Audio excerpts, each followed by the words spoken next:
All right, good afternoon and welcome again. Thank you so much for joining us today for our webinar, Harness the Power of the Blood Pressure Protocol. I am very excited to share with you this work that our wonderful Dr. Sarah Woolsey will share her expertise. My name is Rebecca Bally. I am a practice facilitator and the Cardiac Health Improvement Project Lead in Oregon with HealthInsight, and my role today will be simply to moderate. And before we jump into things, I'd like to briefly introduce HealthInsight. HealthInsight is the Quality Innovation Network Quality Improvement Organization, or QIN-QIO, serving Nevada, New Mexico, Utah, and Oregon. There are 14 QIN-QIOs that work with patients, providers, practitioners, and other partners across organizational, cultural, and geographic boundaries to spark and spread rapid, large-scale improvement in healthcare quality for delivering safer and more efficient care. QIN-QIO work is grounded in principles aligning with the goals of the Centers for Medicare and Medicaid Services, CMS, quality strategy. Along with the 13 other regional QIN-QIOs, HealthInsight is leading healthcare quality improvement initiatives, including supporting the Million Hearts Initiative for the Medicare program for a 5-year period from 2014 to 2019, and also guided by CMS.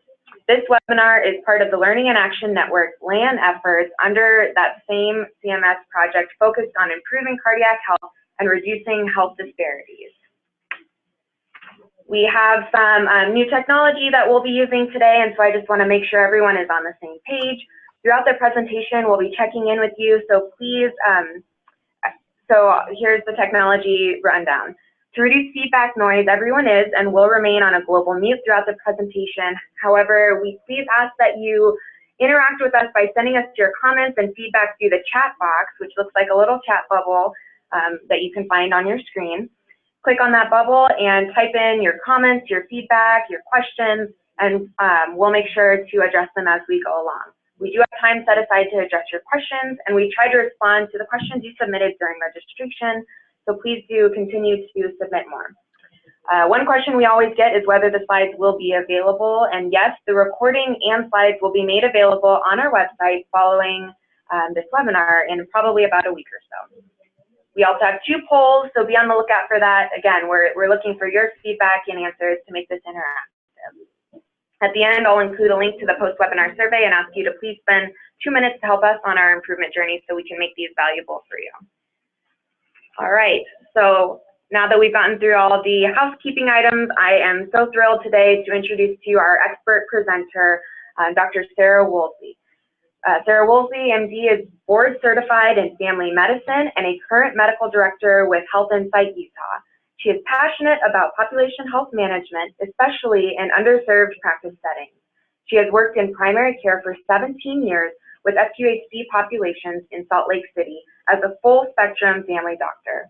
Dr. Woolsey currently maintains an active in- and outpatient practice with the community health centers of Salt Lake City. And without further ado, I will turn things over into the very capable hands of our presenter. All right. Thank you, Rebecca. I so appreciate it. Can everyone hear me all right? Can you hear me, Rebecca? Yep, I can hear you. Okay. All right. Well, I am really excited to be with you all. And my interest today is to have an interactive experience. And I want to start out with getting a sense of who's coming today, who's with us today. I know that there are many states that participate in these LANs. And so I'd like people to get their fingers moving and let me know your location in the US, or if you're outside of the US, and then your expected high temperature today, just to get a sense of what we're all experiencing. So I am in Salt Lake City, Utah. We have a beautiful August day. Our high today is only expected to be about 88, and that's a really great change from the triple digits that we've had. So, all right, so I have someone from New Mexico, and her high is 89. All right, you're similar to ours. Someone in Oregon, or my friend Rebecca, 82 expected, which might be a little high for those guys. Bend as well, 82. Santa Fe, 80, or you guys are nice there. Logan, high of 86, excellent. Who else do we have? Okay, Coos Bay, oh wow, little chillier there, I love that. And beautiful places that I yet haven't been, but I hear good things about Coos Bay. All right. Well, you guys have your fingers moving. We're going to talk now about hypertension. And I just want to let you guys know a little bit about why this matters to me. So I'll tell a story. A patient of mine named Danny, who I was seeing for care a number of years ago, probably about 5 years ago now. And he was a complex guy, middle-aged, had a lot of cardiovascular risk factors. He was a tobacco user. He had high cholesterol. And he was on his way to having cardiac disease, coronary artery disease, clearly. And one thing that I knew is when he came into the office, I never knew what was going on with his blood pressure. Sometimes he was high, sometimes he was normal. I really was having a hard time knowing if his medications were working or not. He had had past bad experiences with taking his hypertension medicines, and so he sometimes took them, sometimes didn't. And we were just all over the map. And I thought, you know what? I really need a team around this. And at the time, we had started some self-monitoring. And I said, let's get Danny on self-monitoring. He is low health literacy. He's functionally illiterate. He can drive a truck and has a CDL license, but he can't do a lot with his healthcare. But through my team, we got him trained on using a self-monitor. We started to do some feedback with him at home. And we made a huge difference. And within about 6 weeks, we had his blood pressure at goal. He knew it was at home. I knew it was in the office. And his subsequent disease, he's had a stent since then. He still, has issues with cardiovascular disease. But it was through a team, through monitoring at home, through him, through my pharmacist that helped with feedback with him, through my interest in not just having him come in, but getting that data, we were able to get him at goal and know that we were modifying that risk factor that was really critical. So that's why this matters, is we can make a difference with patients, with the teams that we have, and protocols are key to that.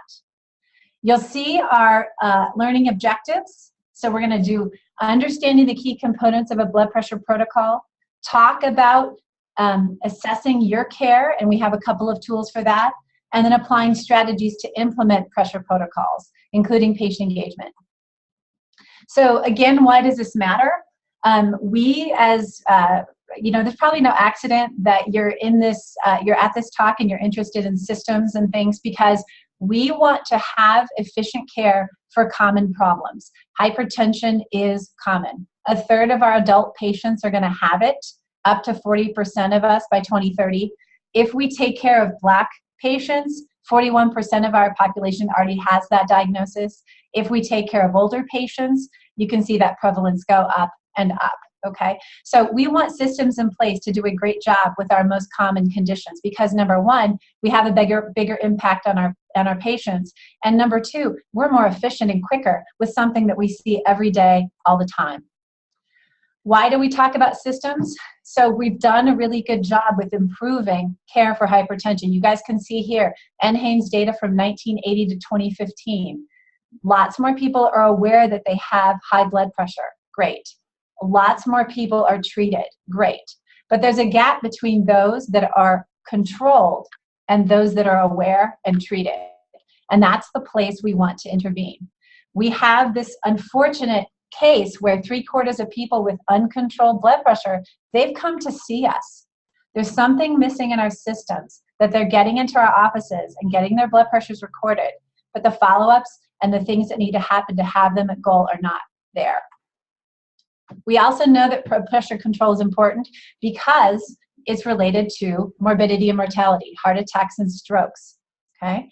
And we know that when you have elevated blood pressure and hypertension, when you control it, it makes a difference to the vascular damage to end organs.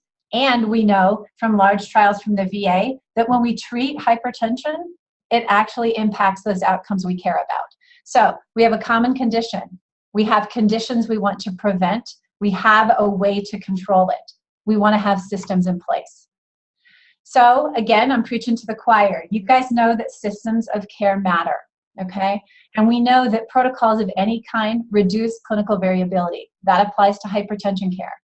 They enlist and enable the members of our team to reinforce the importance of blood pressure control and the value of adherence. We message that throughout our organization when we have protocols. And then algorithms can be incorporated into our HIT, to our EHRs. We can use clinical decision support. We can use registries. And we can measure that the changes in care that we make are making a difference. Also, we can be more efficient. Like I said, this is a common condition. Let's be efficient, and let's have cost-effective selection of medicines and treatments that work for our patients. And finally, standardized treatment facilitates our ability, again, to know that we're impacting care and to give our providers those feedbacks, and then make us successful in quality payment programs. So I want to just get a sense, and feel free to chat here. How many of you have heard of the Northern Kaiser Permanente story? How many of you have heard of that? Just, you know, type a yes or a yay or a no. Again, I want to know you're out there. I can't see you, so let me know. Okay, so so Marissa has not. Seema has. All right, good. So I may tell a little bit of a new story to some folks.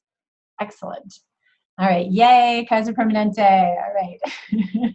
All right, so perfect. So the Kaiser Permanente system is a large arm of the Kaiser Permanente healthcare group, excuse me, what do they call it, HMO.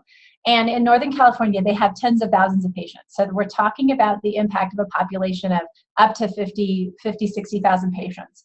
And they were able to take their hypertension control in that population from 44% to 90% in 13 years.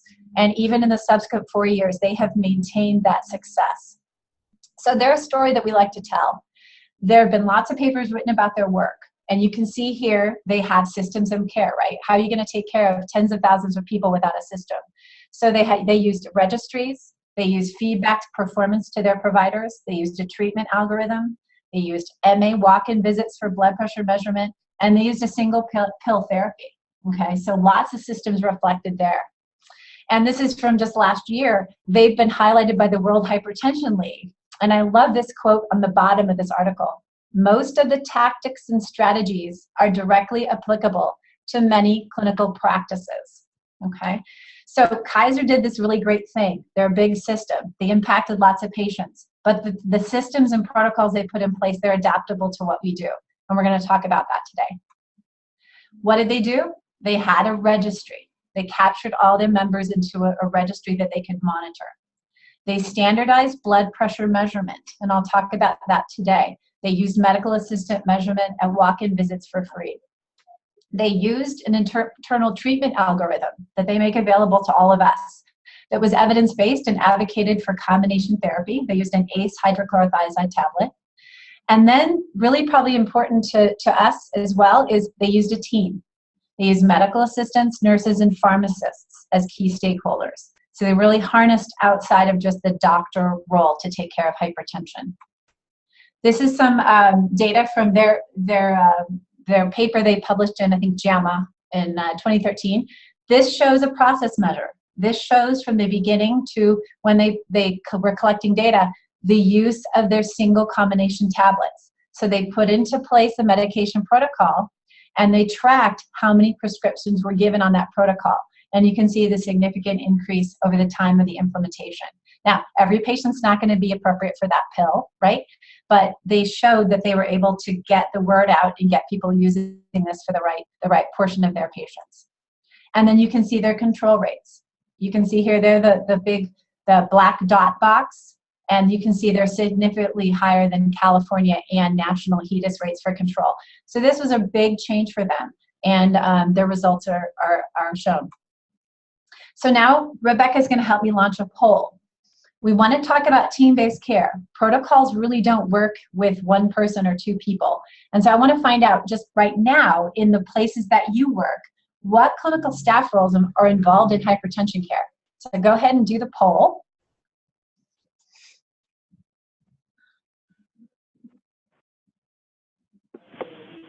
All right, and the poll is launched. We've got several answers coming in now. Perfect. All right, you found it. You're able to do the poll. This is your active work. And I'll let Rebecca decide when to close it. Perfect. I'll give us just 4 more seconds. All right, and ending. Okay, so let's see what you guys are doing now. Okay, so good. Most of you have a provider involved in MD-DO, your PANPs, okay. Some of you using health educators, not as many. PharmDs, participating in some places. Good. You have your quality improvement staff. Excellent. I like to see almost half of you with that. Administrative front office, only one of you using that part of the team. All right. So good. So what I can see is you guys are not unlike many systems where you're quite provider heavy. Just want to ask you, are there people not yet involved in your hypertension care that you want to bring in? So think about that as we go forward. Okay, what's a blood pressure protocol? This is pretty basic and applies to any other kind of protocol you want, but it's a detailed written set of instructions to guide the care of the patient. Okay, and I think the key thing is that they're written down, they're in the world of a policy or a procedure, they're a standard people reference. And the reason that's important is that means people have agreed upon it, that it's something that you can then use. So protocols aren't important when they're written down and put in a closet, but when they're applied and they're used to inform and educate, when they're used to monitor, it makes the biggest difference. So BP protocols are going to be about measuring accurately, detecting white coat hypertension and knowing which patients have white coat hypertension and which have regular hypertension, seeing if your patients adhere, titration and intensification of treatment, your population management, or other depending on your setting. So you're going to have things that are customized, but the idea is to have a protocol in place and start thinking about whether or not you have those, and if you have them in some areas, and if there's gaps in others. Okay, we talked about assessing ourselves. I think whenever you're doing something new, whenever you're reassessing your competence or you're trying to get better results, assessing yourself is critical. So I want us now, just again, all of you that have come to this talk, let's see what you have right now in your offices. So Rebecca's going to do another poll. I want to see what protocols or systems may be in place.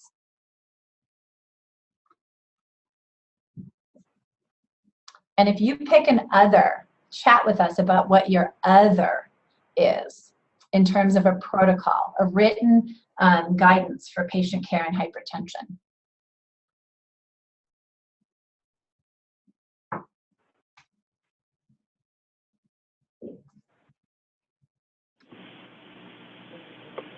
All right, just a couple more seconds. We have a few more folks getting their answers in.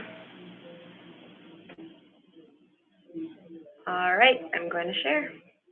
Thank you. Thanks, Rebecca. All right.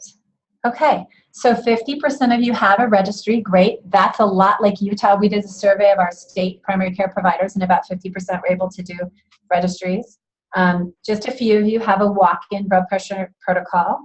Some of you have medication treatment order sets. I think that's an area where we all want to improve. Self-monitoring, a number of you have that. Alert and out of range. The brave person who put other, do you want to type and say what the other is? I'd love to hear what you do that could be particularly instructive. Let's see if you get anybody. All right, while that person's typing, I think what this shows me is that we all have things that we can work on and improve.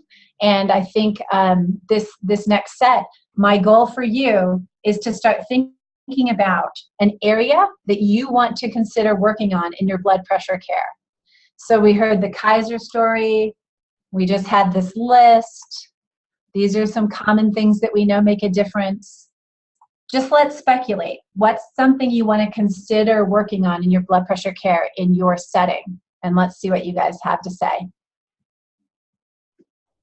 I'm not going to hold you to it, and neither is Rebecca.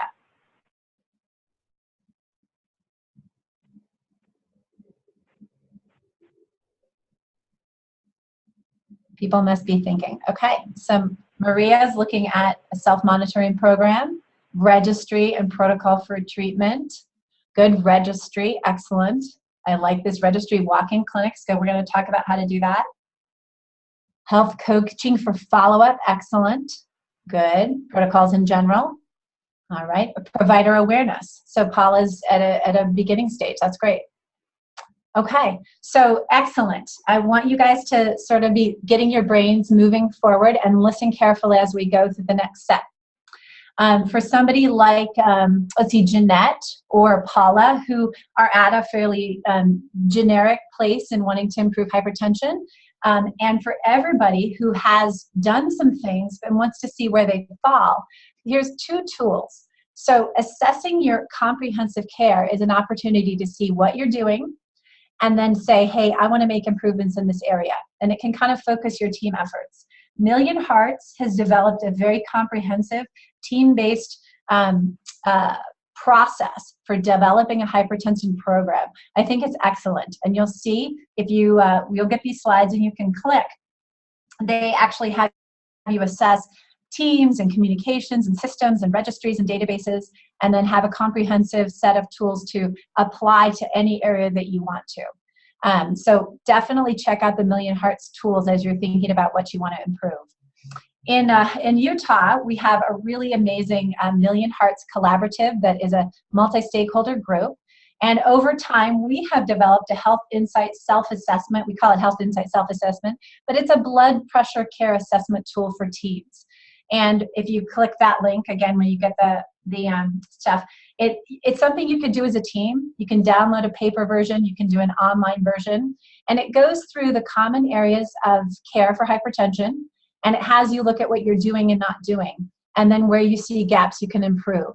And our website also has tools that we've used and developed to help teams get into those gaps.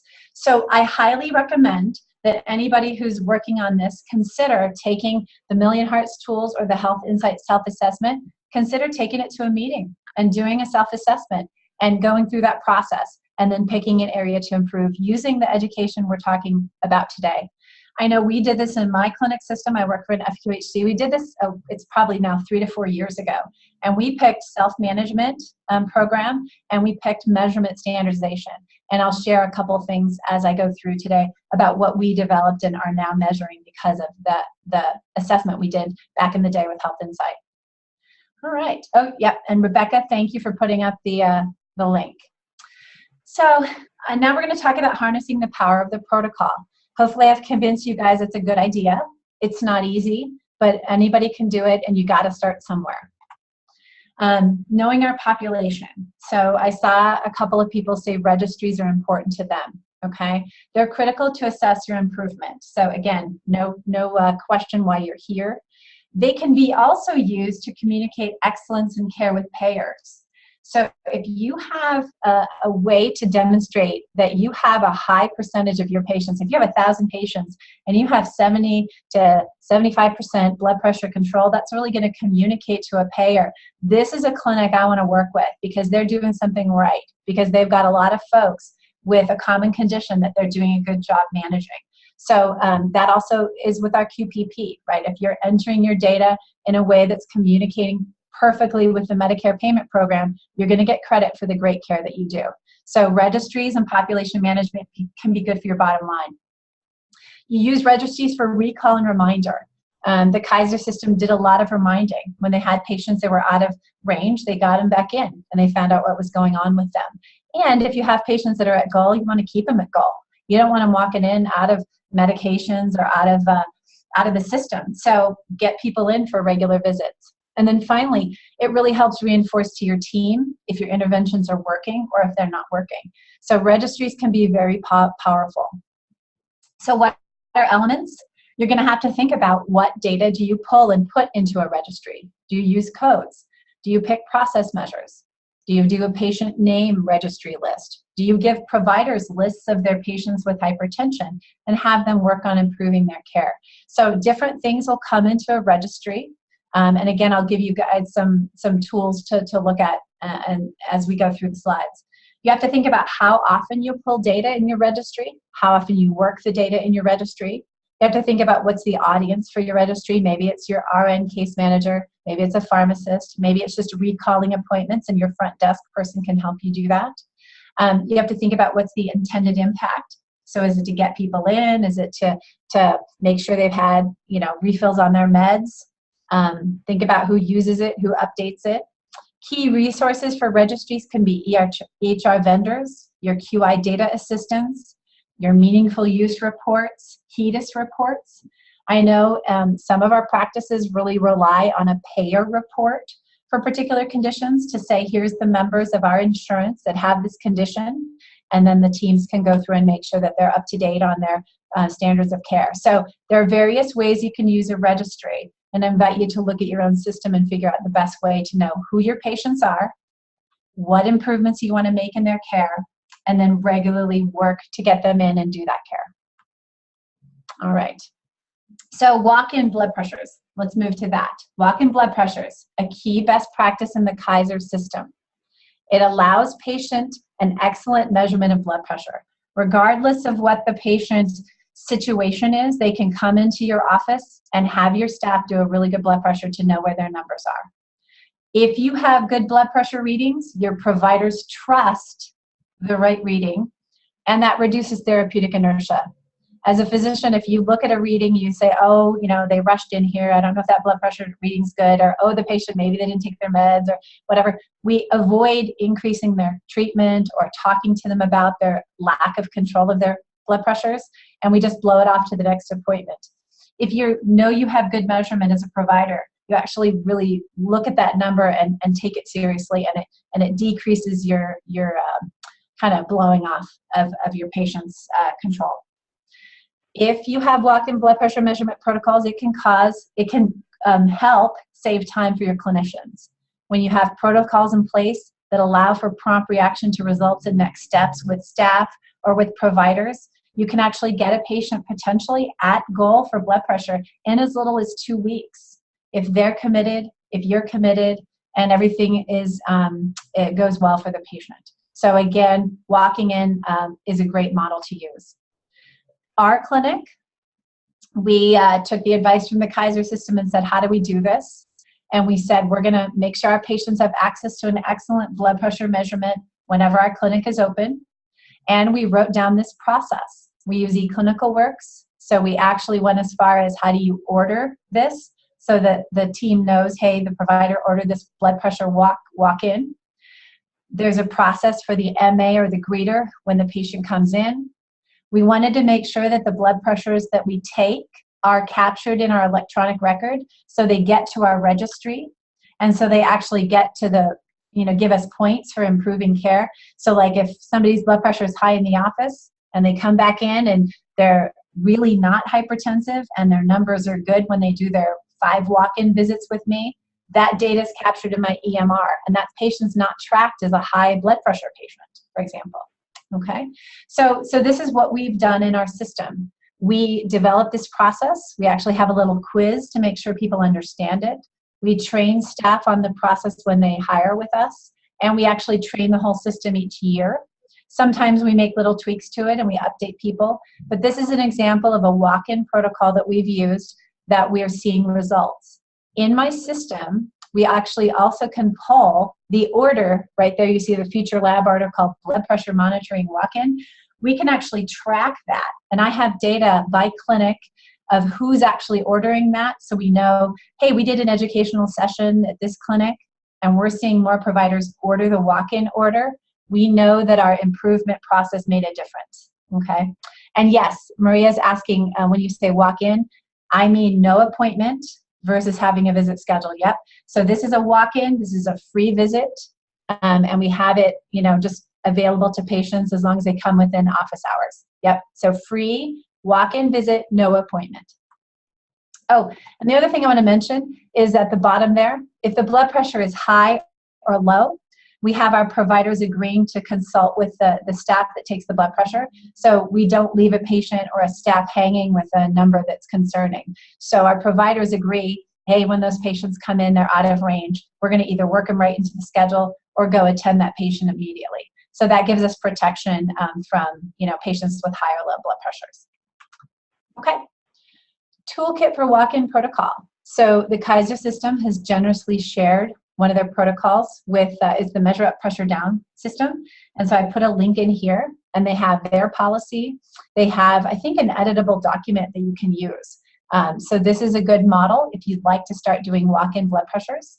I'll just comment, in 2015, there was some update in blood pressure measurement, and the U.S. Preventive Task Force really wants us to know people's blood pressures, not just in our offices, but when they're in the world. So either self-monitoring, 24-hour monitoring, where they wear a cuff for 24 hours at a time and it tracks their blood pressure constantly every 15 minutes, or these walk-in blood pressures when they're not visiting a provider. Those are all really valuable numbers for both diagnosing and treating blood pressure. So think about a walk-in protocol. It's going to make a lot of difference in your care. Okay, next one is medication treatment protocols and order sets. So I know some folks are interested in this. What do these do? They simplify decision-making for most cases of most patients. They allow for team-based care. They allow for non-visit medication titration, ensure access to generics if that's what you pick on your medication treatment protocols.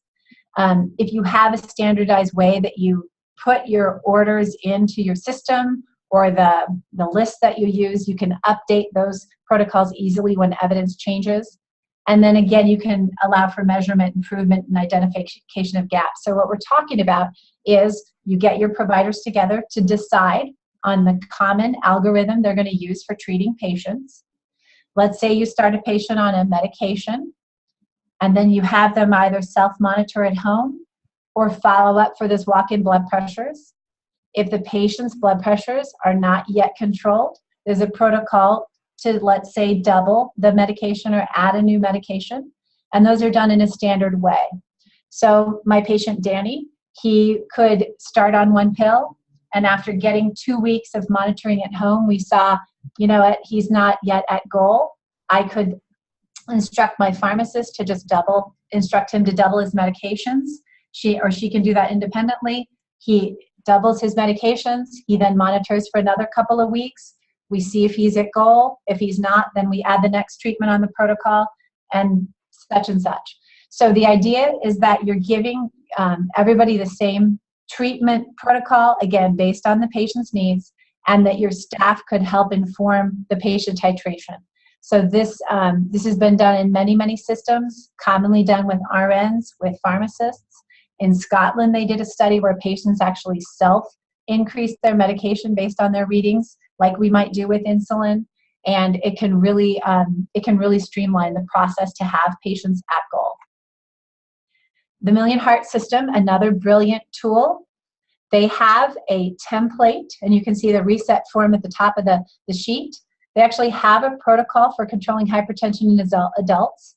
They have some advice on best practice medications. Again, you could fill in any that you want and then develop your own protocol right there. So this could be a first step for those of you who are interested in a medication treatment protocol.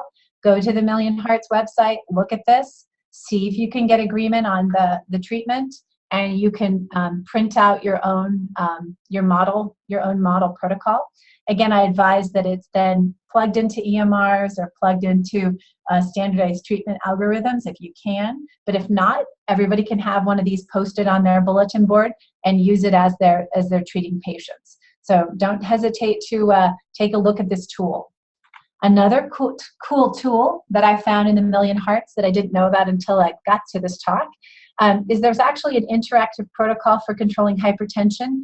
This is an algorithm where you put in patient information, conditions, allergies, current treatments, etc., and it'll spit out the recommendation of the evidence-based medication for them for hypertension. Now, I don't know how often they update this, so you're going to have to look at this with your medical directors, make sure it's appropriate. But this could be a protocol that you choose to use. If you have a small practice where you have a few providers, you could say that your protocol for controlling hypertension is using this tool for each patient. It would be a little bit, what would I say? Individualized, but it might really work for you. So take a look at this. And again, for any provider out there who's taking care of patients, if you're thinking about what's the next step for treating them or what's the best evidence-based drugs, this is a good link. All right. No questions coming. All right. I want to just comment on treatment or medication adherence. This comes from our colleagues at Intermountain, who I think have a really good way of talking about medication adherence. And you're going to want to build in addressing adherence to your medication treatment protocols. So you're going to want to make sure that as you're treating patients, that there's a way that you standardly talk about their personal risk of blood pressure. So you might want to use educational tools or educational sessions so that patients understand the risk of blood pressure, having high blood pressure, and the fact that you don't feel sick until something really bad has happened to you, like a heart attack or stroke. Also supporting patients to maintain focus and self-control. This is a disease. I've had patients come in and I say, oh, do you have high blood pressure? And they say, no, I don't. I take a tablet and my blood pressure is not high anymore. Some patients have a sort of belief like an antibiotic that it cures a disease. I take a pill and I'm cured of my high blood pressure. Actually, this is a lifelong disease. So having a way to assess and have patients understand this when they're being treated and as they go along is important. You're going to want to manage the demands on your patients of time, focus, and finances. I know that a standard question I ask for all my chronic disease patients with diabetes and hypertension is, have you had any trouble affording your medications? Because if they have, you'll see a gap in treatment, you'll see their numbers go out of whack, and hopefully you can catch that before it goes on too long. But you're going to want to have a way that your patients are standardly assessed for the difficulty of being treated. Okay. No, Rebecca, absolutely. The provider does not have to be the person who does that. Intermountain System does it through both a nurse educator, case managers. Also, they have patient materials that they put them. They can watch videos or read patient materials, and there's a link to their blood pressure care process model. So again, this may not be something the provider does. It may be something that's done offline, and it takes a team. Okay. Next thing we can do a protocol on, alert and action for abnormal blood pressure. So this picture is a complement of one of my great practice facilitators. I don't know how many of you use electronic records, health records, but there's a lot of alerts in electronic health records.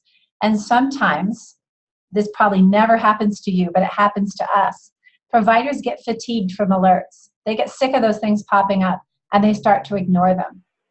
In this particular practice, they decided to put something right in the way of the provider. So if an MA did a blood pressure and it was high, and they consistently got a high blood pressure that was of concern, they literally put a thing on the keyboard so that the provider, when they came into the room, could not notice that there was something happening with the blood pressure. So a little system.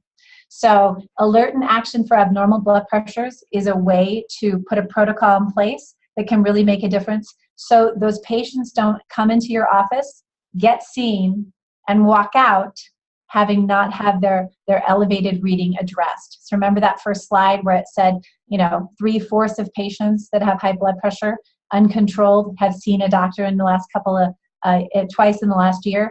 This is trying to avoid that so that we really address those high numbers when they're in the office. Doesn't mean they have high blood pressure, but we have to address numbers that are out of line. So what do? Here's some things that people do. After a high reading, they retake using excellent technique. And I'll go over what that is. Now, my goal is that every office, every time a blood pressure is taken in an office, we use excellent technique, but we know that sometimes it doesn't happen. So it could be after a high reading, we retake using excellent technique, and we see what the number is.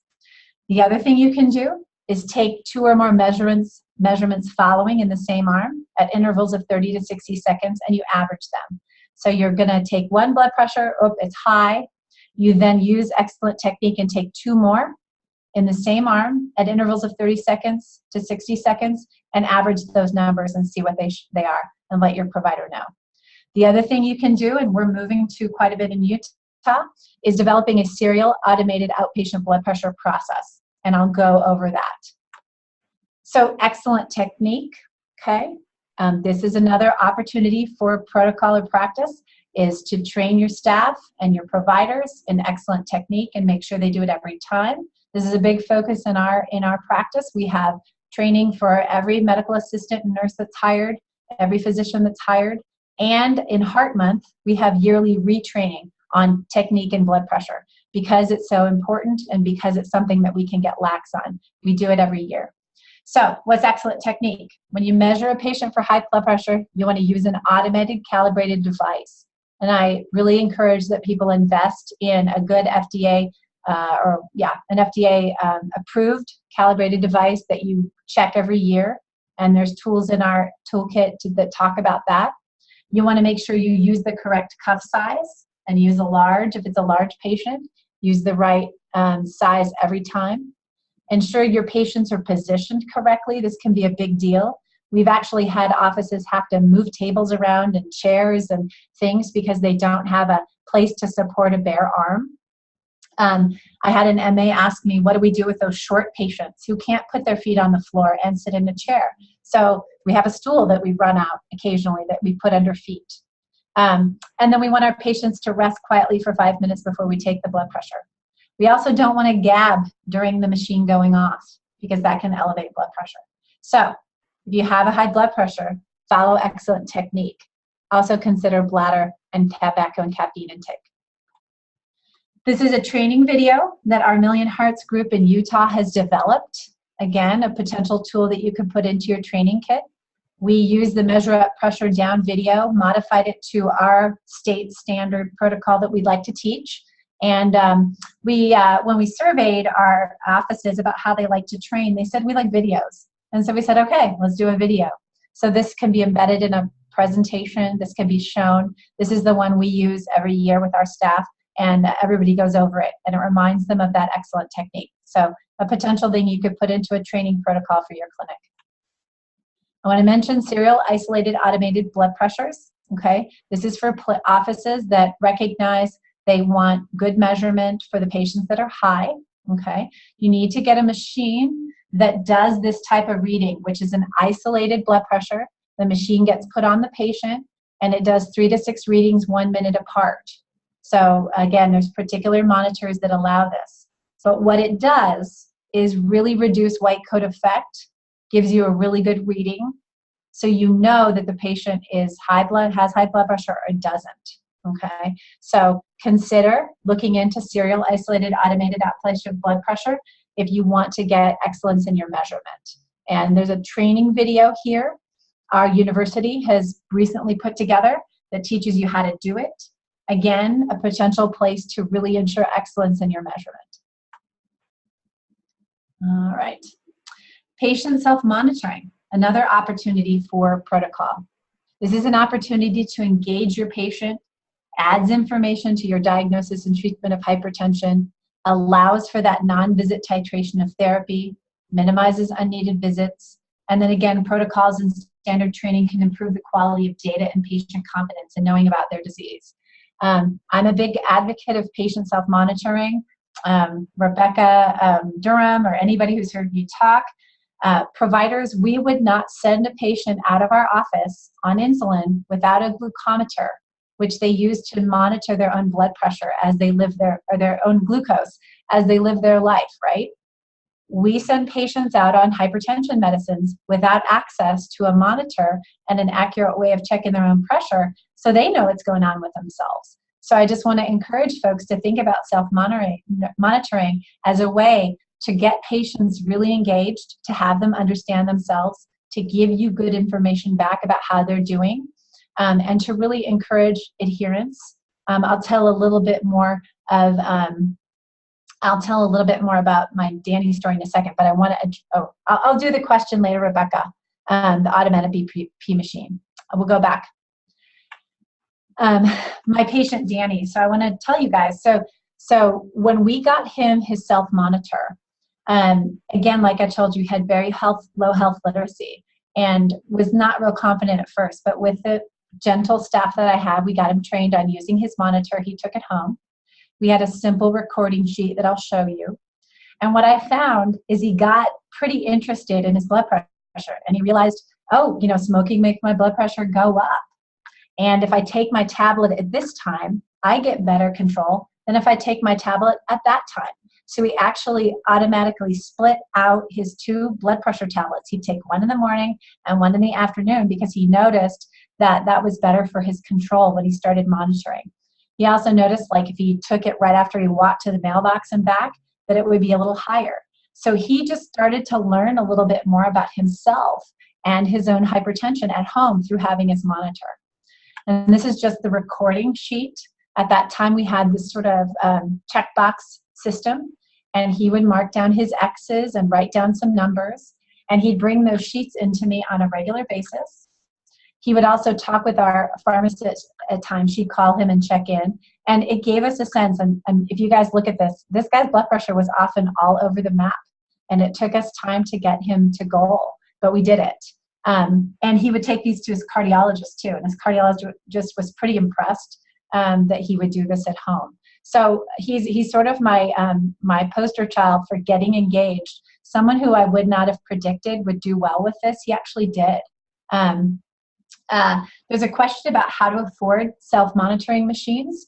In my federally qualified health center, we were able to get what's called 340B pricing.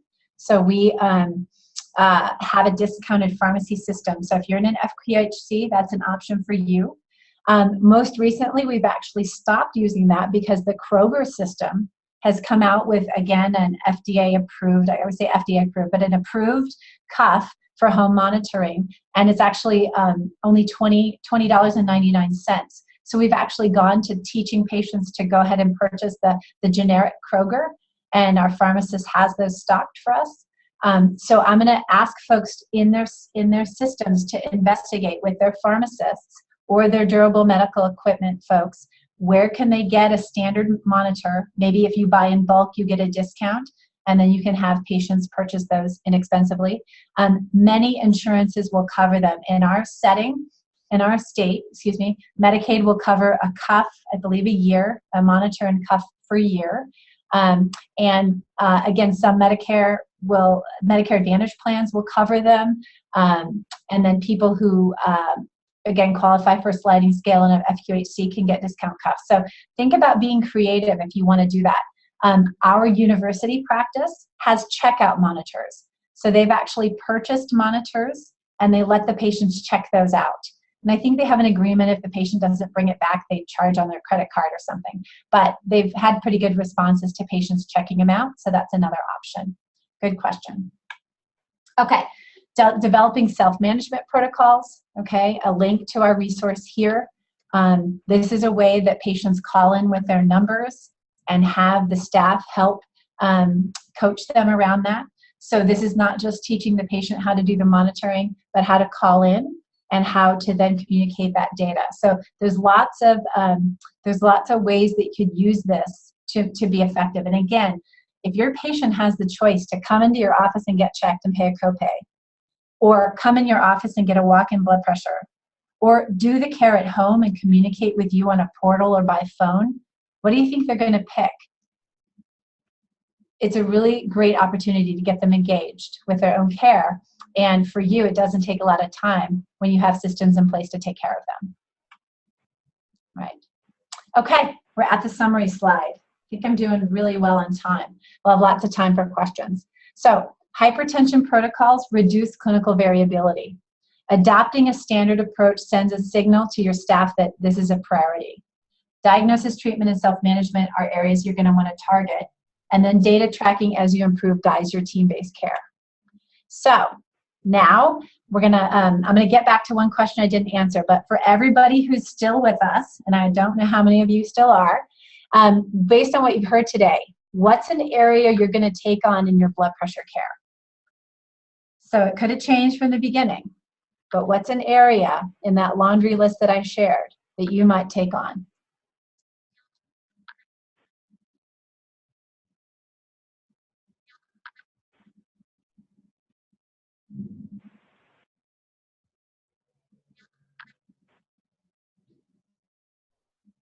Radio silence.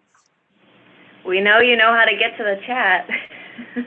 Okay, so Ashla's going to do walk-in clinic, build a program, home monitoring walk-in, good. Patient education monitoring, good. Everything testing the same way, yes, that's a really great thing to start with, excellent. Okay, karma protocols in general, good. Lead provider protocols, good. So Paula, you've got something you're going to think about, very good. Dave Smith, one of my favorite guys, I bet he's out there from HealthInsight. Cuff monitoring since the last measure, good. Okay, walk-in. Home monitoring, excellent, good. Okay, so yeah, our slides are going to give you tools for every single one of those. So very, very good.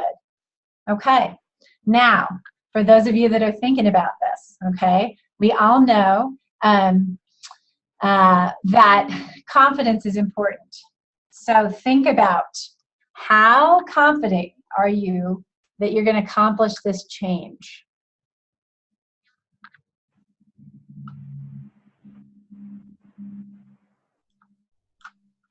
Okay, so Paula's 5 out of 10, good. That's realistic. 7, 7, 10, good. For any of you that are wavering on your confidence, like a 5 or a 6, I encourage you to be in touch with your HealthInsight colleagues. Let them help you get a hold of these tools. Get in touch with me if you'd like to talk about this. I'm happy to do a little bit of resource sharing. And but get in touch with HealthInsight. Let them help you. Okay, excellent. I'm seeing quite a few high numbers. That's a good sign. Okay. And then my last question for you guys is, what could you do by next Tuesday?